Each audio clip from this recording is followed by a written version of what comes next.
Mobile टॉवरच्या माध्यमातून network पुरवणाऱ्या 11 दूरसंचार कंपन्यांनी मुंबई महापालिकेचा 93 कोटी 86 लाख रुपयांचा मालमत्ता कर थकवलेला आहे।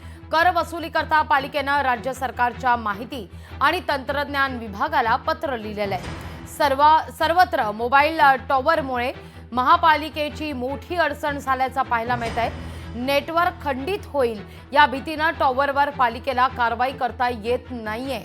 नेटवर्कचा मुद्दा असल्याने टॉवर पाडताही येत नाहीये किंवा ते उतरवताही येत नाहीयेत। कर थकबाकी वसुली करता राज्य सरकारच्या माहिती आणि तंत्रज्ञान विभागाला पत्र पाठवण्यात आलेले आहे, अशी माहिती कर निर्धारण आणि संकलन खात्याच्या प्रमुखांनी दिलेली आहे।